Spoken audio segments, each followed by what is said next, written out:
Kailan ka naging pare? 2006. 2006. How old were you?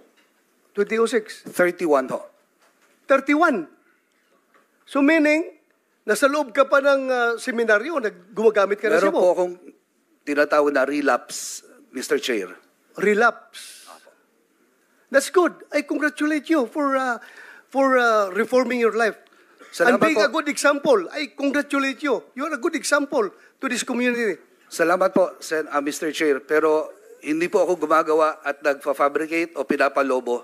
When you said that you do not intend to hurt the feelings of the bereaved, by the word itself, you already did.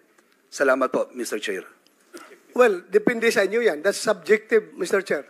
Kasi sa akin, when I see shit happens, that's for us to blame ourselves. That shit happens. That is not intended for the people or the victim. And Can we contextualize? Aminado naman si Senator Bato, konektado ito sa 1-year-old na namatay, kaya kayo napasalitang shit happens. Yes, Mr. Chair. Can we, 3-year-old. Ilan? Mr. Chair, 3-year-old. 3 years old daw. Na nangangarap ding Okay. maging police. Yeah. Sige, Father, ikaw familiar sa what happened doon sa 3 years old na namatay? Sige nga, so that we will see the... Sa pagkaalala ko po ay ito po ay isang police operation at ang hinuhuli nila yung anak, ay yung tatay, at dahil dito ay nadamay po yung anak, ano? Nadamay yung anak at namatay yung anak. I wouldn't want to give any Saan other... po yun? I wouldn't want to give Okay, any... place and then date, and then sa incidenting yun, yung 3 years old lang ang namatay? Kasama po yung ama, Mr. Chair. Kasama ang ama. So, yun. That is the context, ha? Yan, Yes. yan yung context, ha, na nangyari ito. Yes, Mr. Chair, wala naman talagang pulis gustong pumatay ng bata. Kaya nga sabi ko, shit happens. Tinamaan yung bata sa crossfire. Kaya nga, nangyari yun. But Father, sa investigation ninyo, official police operation yon, na-confirm na ninyo sa HQ? It was po. Kaya Okay, may mga pangalan ng operatives. I think meron po, Mr. Chair, and ayaw kasi mag-appear po nung... Paki-organize na lang po yung data kasi Opo. isa na yan sa napag-usapan natin ngayon. We are interested in that police operation na may 3-year-old na namatay. Yes, kasama ng kanyang papa siguro, papa? Yes, kasama po. papa. Oh, sige. Mr. Chair, na-autopsy rin po ni Dr. Raquel Fortun ang bata.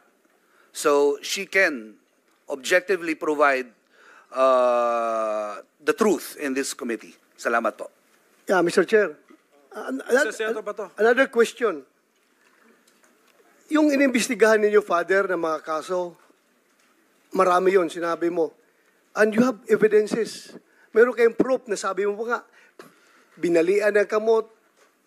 Sabi mo, may mga revolver na paulit-ulit na ginagamit as exhibit. Then, sa haba ng panahon, Father, ilan na pong kaso na file ninyo pertaining to those cases that you have investigated? Ilan na pong kaso na file ninyo? Can I respond, Mr. Chair? Respond to the best of your ability. Okay. Pero hindi naman, I don't think it's the responsibility ninyo to file the cases. Pero sige, yeah, just... Precisely. Mr. Chair, but since concerned siya, advokasya niya yan, he should see to it that justice must be served to these victims. Hindi po ba mas responsibility ng pulis yan? Responsibility nga ng police, Mr. Chair, pero sila nag-imbestiga, he's provided. Otherwise, kung hindi siya tumulong para mapile yung kaso na yan, halata ng ginagawa niya, puro propaganda. Nagpo-propaganda lang siya. Nagsasabi siyang ganon. Hindi pala siya interested na makuha ang hustisya. Hindi niya pinaluap sa pulis kung nakasuhan na itong mga gago na ito. Because for one, I want justice to be served. Lalong-lalo na yung mga inosente na pinatay. Dapat talaga, Father. Baka mas pwede pa akong maging pare kung tutuusin. Kasi gusto ko talaga kung if I have the goods, I have the evidence as you showed that a while ago. Balik-balik na, halatang binugbog mo na bago pinatay Di ba?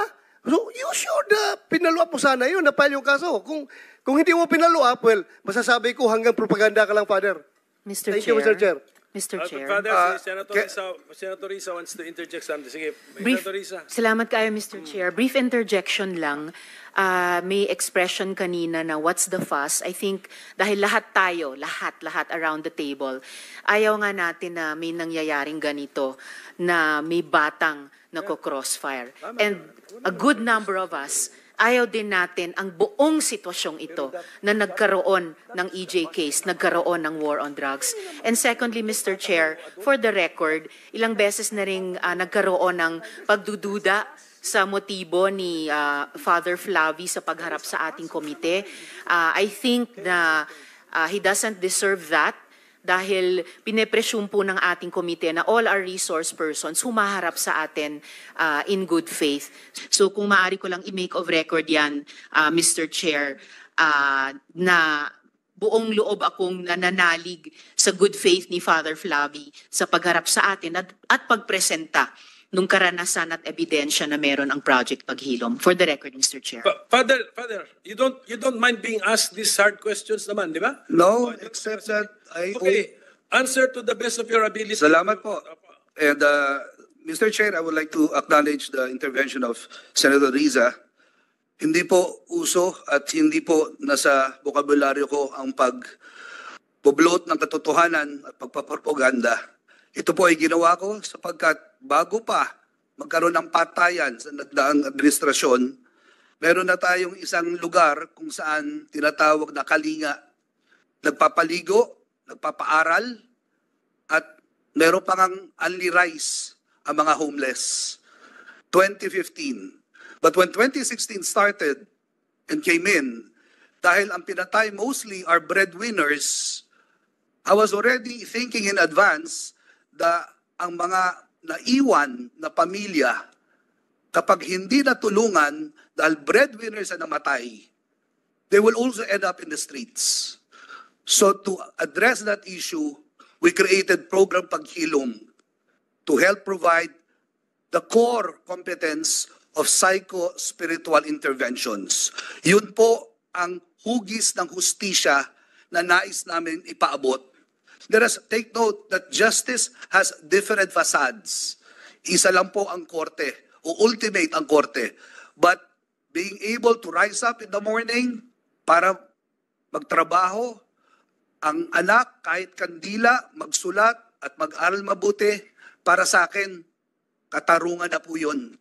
Hugis po ng katarungan yon.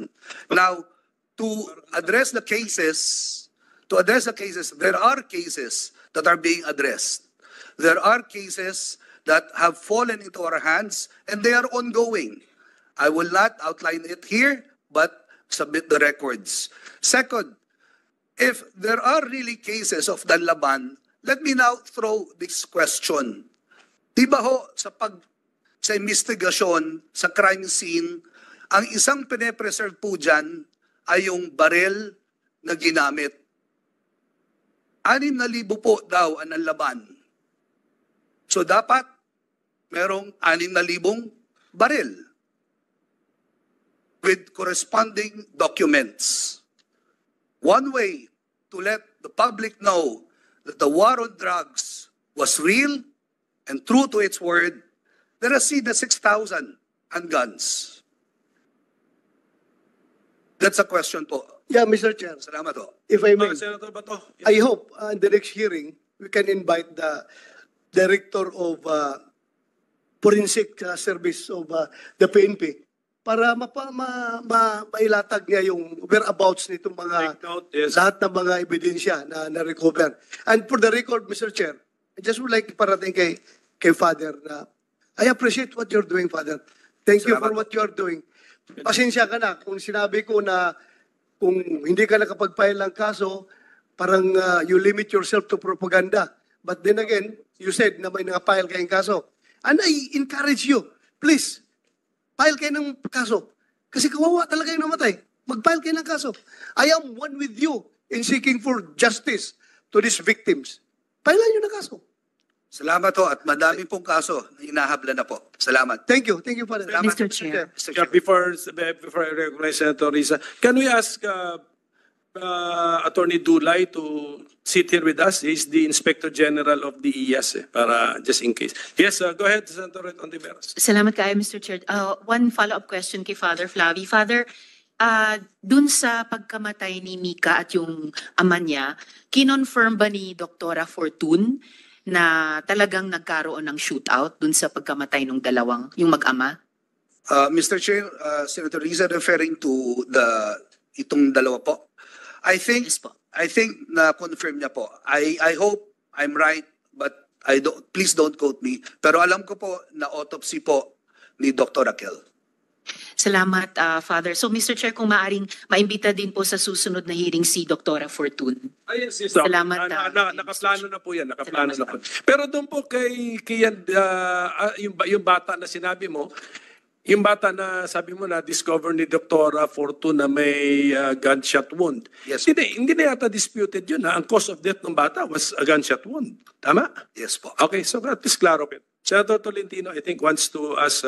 Father, maganda tanghali po, Mayang Utto. Binanggit mo kanina na marami kang senior na mga pangalan, although malayo dito, hindi naman namin mabasa. But you mentioned the words highly confidential.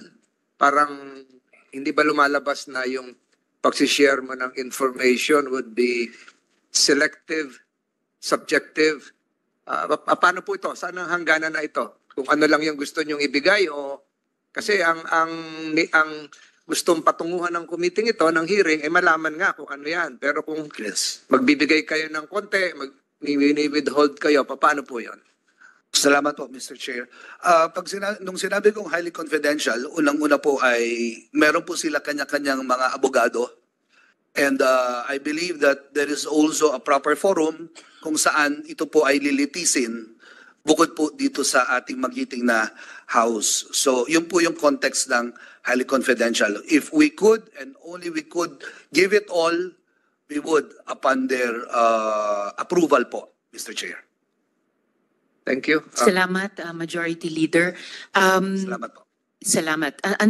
Please stay on in the hearing, Father, kasi kami mga dagdag na tanong pa sa inyo in the course of the other testimonies.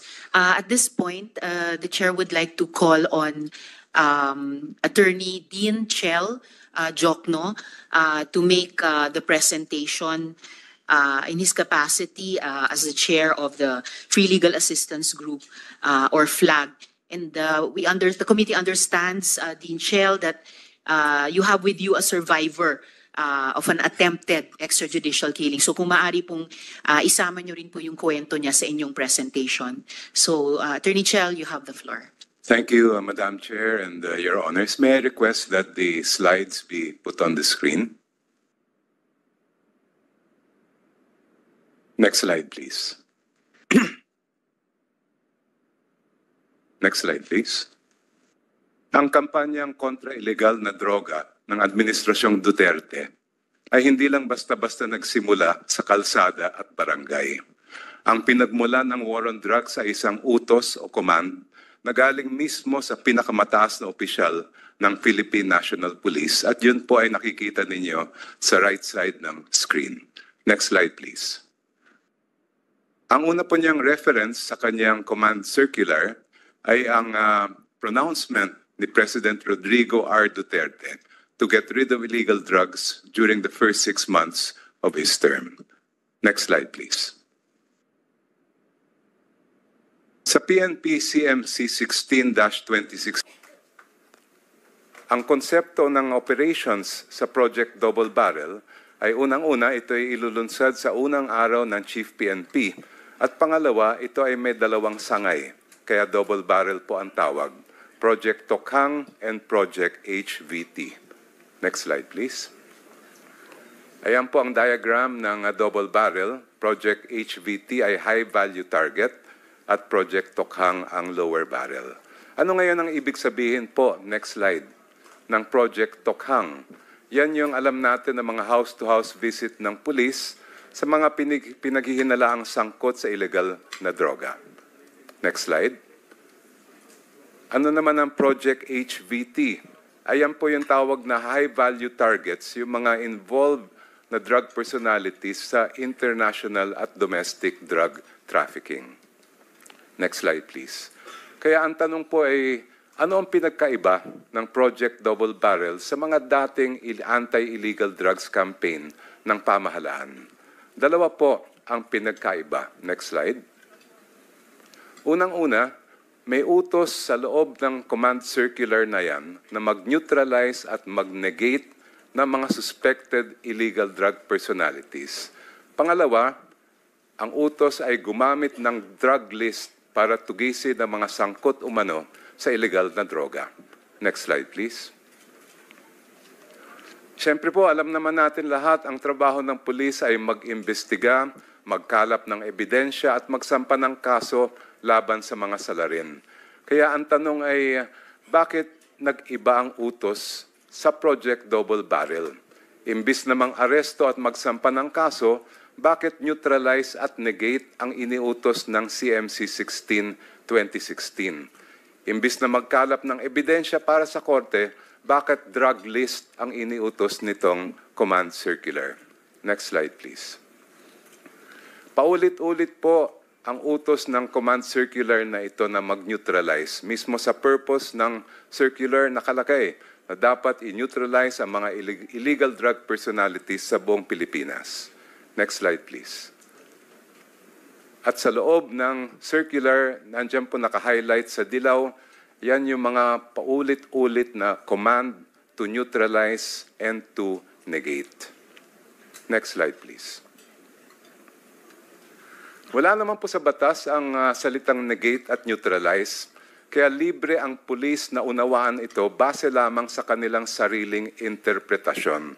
Kumbaga, Your Honors, ay bahala na sila magpasya kung ano ang ibig sabihin nito. Ang tanong po ngayon, siyempre, ay ano ang pagkaintindi o pag-unawa ng pulis sa utos na mag-neutralize at mag-negate? Next slide. Ang mga susunod po na salitang paggamit ng neutralize at negate ay galing mismo sa mga opisyal ng PNP. Next slide, please. Si PNP spokesperson, Senior Superintendent Carlos noong 2016, mismo ang nag-announce noon na ang ibig sabihin ng neutralize ay pinatay o killed. At mismo siya nag-announce na papalitan na nila sa mga report ng double barrel. Imbis na killed, ang ilalagay nila ay neutralized. Next slide. Ang mga susunod naman ng mga police reports ay sinulat at nanggaling mismo sa mga units ng PNP sa Santa Ana, Manila. Makikita dito, paulit-ulit din nilang ginagamit ang neutralize kaugnay ng Project Double Barrel at ang pagpatay sa suspect dahil umano siya ay nanlaban. Ito po yung isa. Next slide, please. Ito ay isang information report galing sa PNP Santa Ana. Elements of Santa Ana Police Station will step up for the suspect's immediate apprehension and neutralization. Kung ang ibig lang sabihin ay hulihin yung suspect, bakit pa dinagdag ang salitang neutralization? Next slide, please. Yung suspect po dito ay nailagay sa isang drug watch list at medyo maliit lang pero may makikita kayong handwritten notation sa tabi ng pangalan niya, killed, at yung petsa kung kailan siya pinatay. Next slide, please. And one more. Next slide, please. As predicted in the PNP information report, ang tatlong suspect, Mr. Manawis at 2 bunuan, ay na-neutralize o napatay sa isang bypass operation dahil sila raw ay nanlaban. Next slide, please. May hawak pa po ang flag ng mga 20 sets pa ng mga police reports galing din sa Police Santa Ana na ganon din, halos eksakto word for word ang paggamit nila ng salitang neutralize. Ang nakita po namin pattern, una, bago magsagawa ng police operation, na-identify na yung suspect bilang target for immediate apprehension and neutralization. Pangalawa, halos lahat sila ay nasa drug watch list. Pangatlo, nung nagkaroon daw ng bypass operation, lahat sila ay nanlaban at pinatay. Next slide, please. Pero hindi lang po ang Santa Ana Police ang gumagamit ng neutralize, pati sa Tondo, meron din po. Next slide, please. Ito ay sa isang operation tungkol sa pagkapatay kay Rex Apari. Died during police operation. The operation resulted in the neutralization of the suspect. At hindi lang po yon, next slide please. Si Colonel Espenido na nandito po ngayon ay nung tumestigo sa Quadcom ay umamin na ang ibig sabihin na neutralize ay kill.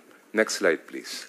Tinanong po siya ni Congressman Owaminal, does that include referring to neutralization, Colonel, na ang pagpatay sa target? Ang sagot po, kasali na, Your Honors. At hindi lang po siya, next slide please, pati ang PIDEA Chief, si Director General Lasso, ay inamin din ng ibig sabihin ng negate at neutralize ay kill.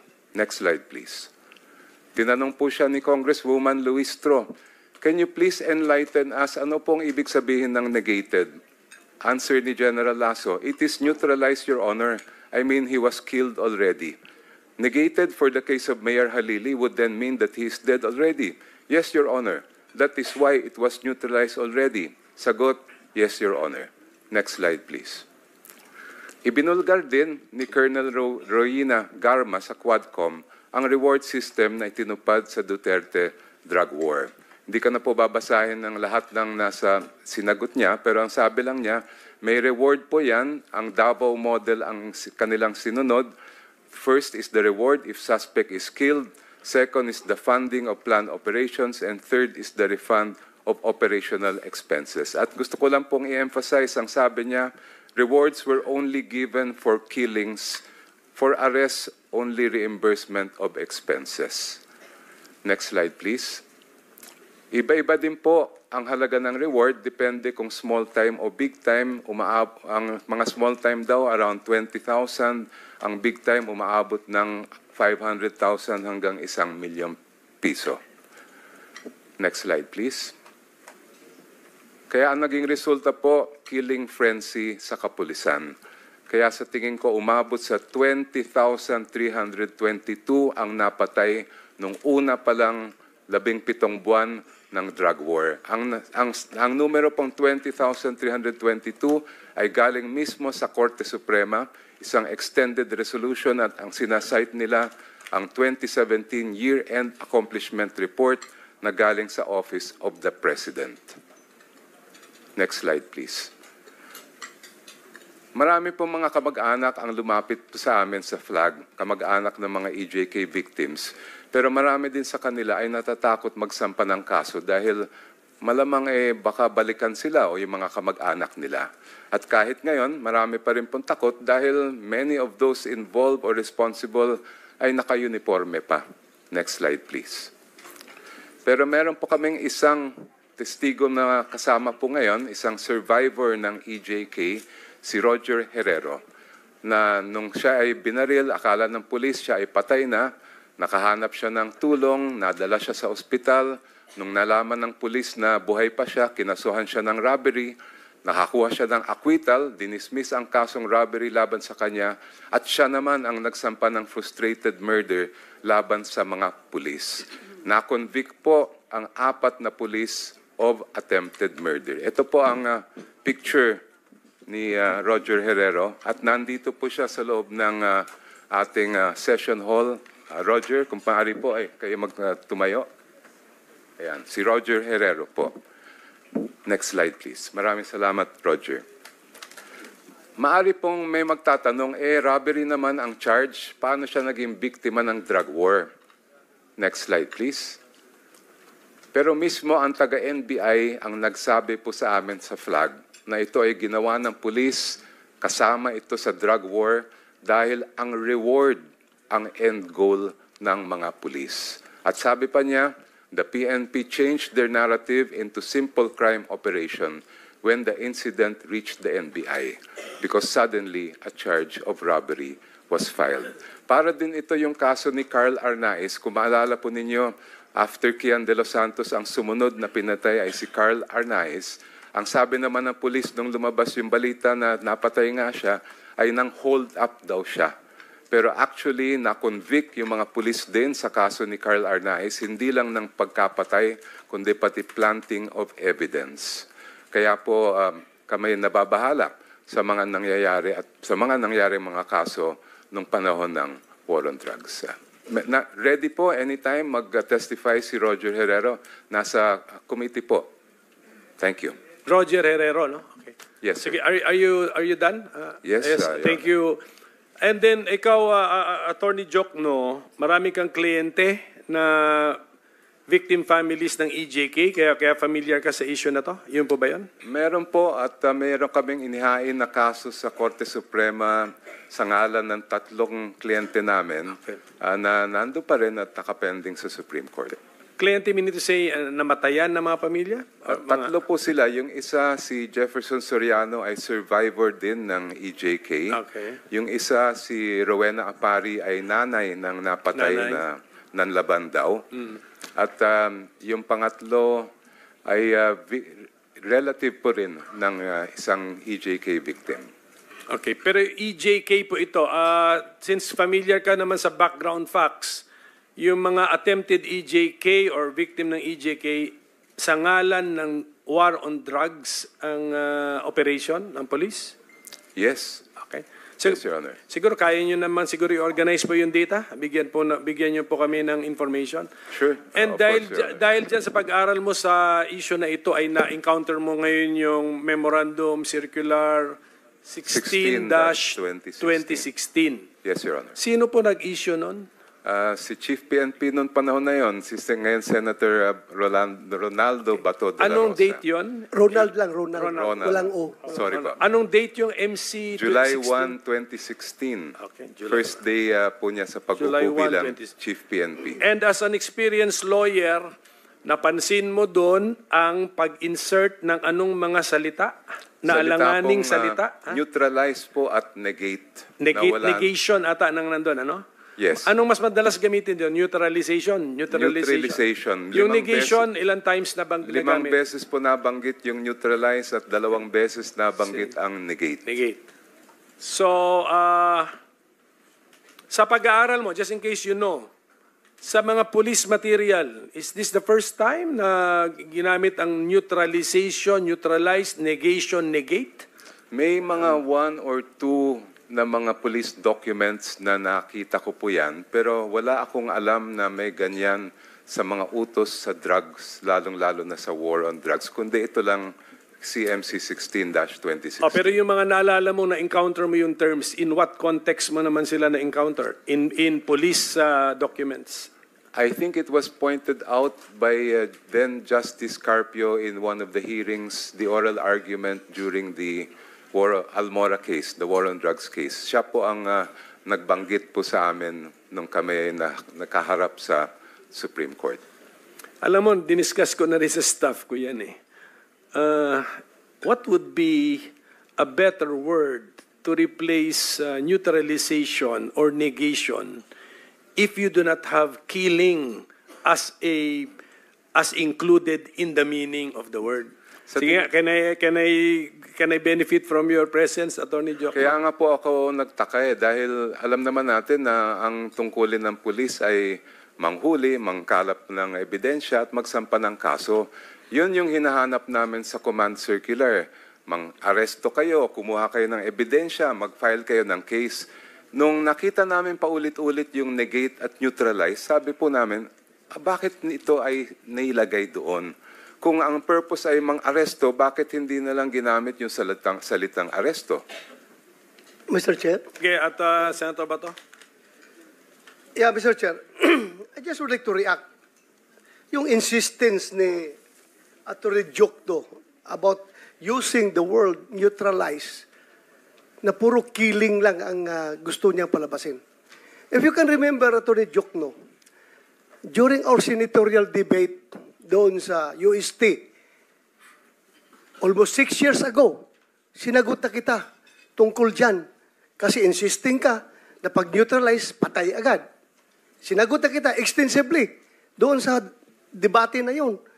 Kaya nga siguro ako nanalo. Ginawa akong senador ng taong bayan dahil nasagot ko yung tanong mo na